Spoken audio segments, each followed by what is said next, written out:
Provencher with the Path Real Estate team and Front Seat Real Estate, and this is my brother Dylan Provencher. We just thought we'd put together a quick video on time blocking. Yeah.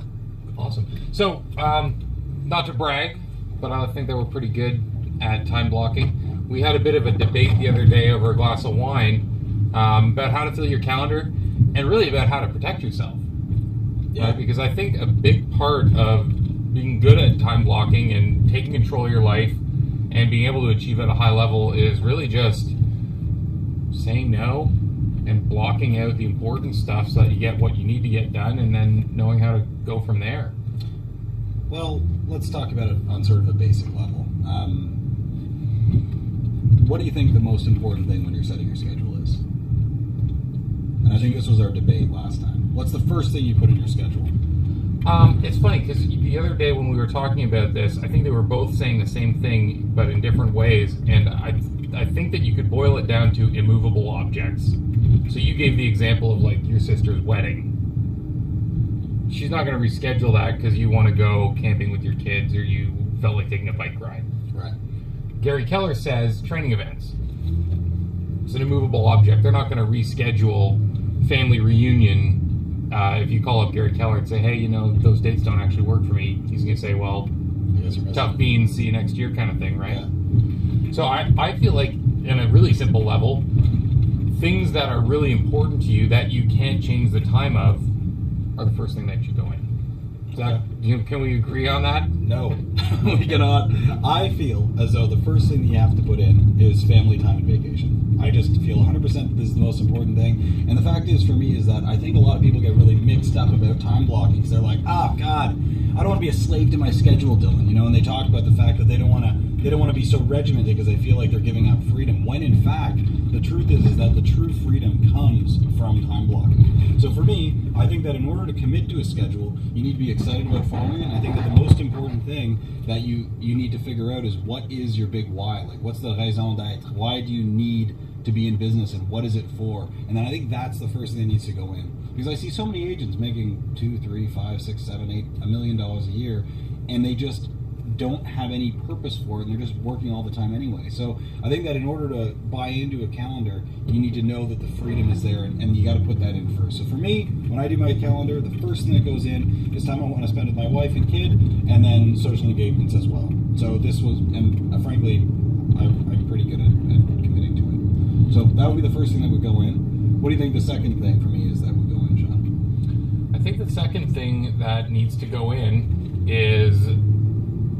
learning opportunities. Correct, 100%. Yeah, absolutely. Because you can always move around your lead gen blocks or your appointment times. Yeah, and that's next, by the way, obviously, is the lead gen blocks. Whether you're lead genning for talent, whether you're lead genning for people on your team, or whether you're lead genning for buyers and sellers, that would be the third thing. So we're actually pretty much in agreement. The only thing that we're sort of at odds with, I think, is just you feel as though you would put those training opportunities in first. Whereas for me, I just think that in order to tie it to your big why, it has to be the family and free time, if that's your big why, which it is for me.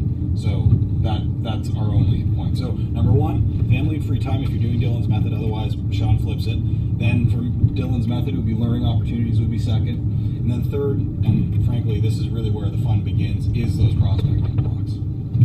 So we've got, it's funny, I was talking to a colleague of mine, and he was struggling with managing his time blocking, and he does a technique where he does 25-minute blocks, has something to do with productivity and, you know, how focused you can remain for a certain amount of time. Yeah.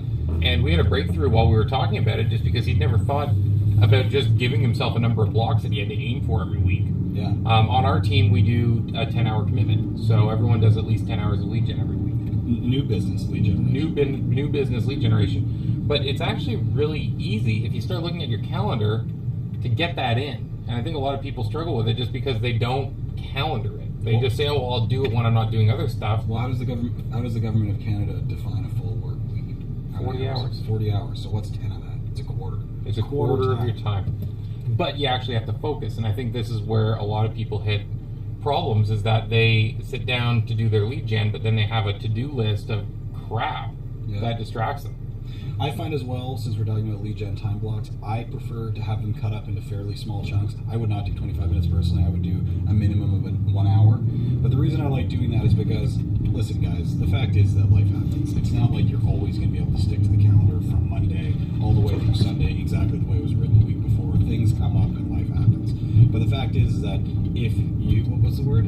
If you must erase, you must replace. Exactly correct. So this is the whole thing, and that's why having those movable blocks, because remember, we're committing to the schedule because we want the free time that we put in first. So if we're able to just move that stuff around, should things need to be moved, we know that we're not erasing, we're replacing. And I think that's a super critical thing. So for example, I use Google Calendar. To me, it's really easy to replace. If I erase something, I'm literally just going to say, you know what? If that's the only time that, for example, we can have this meeting, do that home inspection, whatever, Right. I'm just literally going to grab the block and slide it over to the next open slot. And the cool thing is, by making myself do that, you really have to weigh things. Because you're not going to say yes to some stupid coffee meeting that's not important to you if it means that your lead gen now is in Friday afternoon and you're going to be finishing work at 7 on Friday. It's terrible. It really makes you weigh your priorities, and you're not going to say yes to going out for another cigarette or whatever it is that you do in the afternoon if it means that you're pushing around your family time. Exactly, and remember, that's why it's so important that you put them in an order of importance. And for me, again, that's why family comes first, because you see that block and you think, well, am I willing to trade X for that? The answer is typically no, and you stick to your calendar.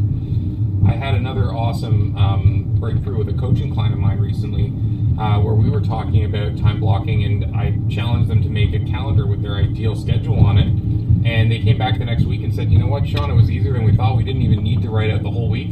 All we had to do was block out 2 nights to spend with our families. Right. And that was literally all they did. Was they just took Tuesday and Thursday, and they said, I'm not taking appointments. Because look, lo and behold, on my calendar, it says that I'm chilling with my wife. Now, my only argument against that would be that the only thing that they're doing by not filling in the rest of their calendar is they're not allowing for that time with their family to expand into a greater amount. Because the second that you start looking at tasks, remember the old law that a task will expand to fit the amount of time allotted for it? The fact is that I've seen that happen. Oh, absolutely. So the second you have all of this extra time, because really the goal, guys, is as you get more productive and things are going really well, you want to compress your work days. It drives your hourly rate up. It means you have a healthier lifestyle with your family and friends, or whatever your big why is. And I think that by not committing to the calendar and just putting in those 2 blocks, they're still allowing themselves to work all the other time than that one day and that afternoon. Not those guys in particular, but that's the danger of it. Absolutely. So okay, let's just come back, because I do want to kind of tie this up here. If you've got family time and everything's going perfectly with that, and you have all your education all laid out for and your vacations and stuff, because that'd be part of the family time. You've blocked out enough time to do lead gen that you know will make you hit your appointment. What else goals. is there? As a trading agent. Well, Gary Keller would say that you need time to show homes, negotiate properties, and do presentations. Okay. So what time is allowed for all that? Well, when I work with buyers, I like to set a date night. So I got a really clear idea. If you're shopping with me, I know that Tuesday between 6 and 7 is Mary and Lou. And does that work 100% of the time? No, it doesn't. Every once in a while, you need to have little open slots to fill them in. But buyers actually will, you'll be amazed, someone that you would have seen 3 times a week, you can condense them into one showing. And appointment slots, there's 2 fields of thought. There's put it in where it fits in, or you can have predetermined blocks that you assign names to. Both of those have worked for me in the past. I found that I was able to book more appointments, but I had less clarity on whether they were quality when I was just fitting them in where they fit in. And often I'd be working more than I wanted to. So my recommendation, put the slots in your calendar and then assign names to them as you fill your week. It helps you hit your goals too. If you know that you have to fill 4 blocks every week and you're looking at it's Tuesday and Friday's got 2 open blocks, it's time to get real and double down. Yeah, it's time to start booking some stuff. Okay, is there anything else you want to add before we sort of sign off here? No, I think that's it. I mean, I'll put it like this. Make sure that when you fill your calendar, you're filling it in the right order. So you're putting your priorities, be with your family. Make sure that you're living up to your big why, whatever it is. Yeah.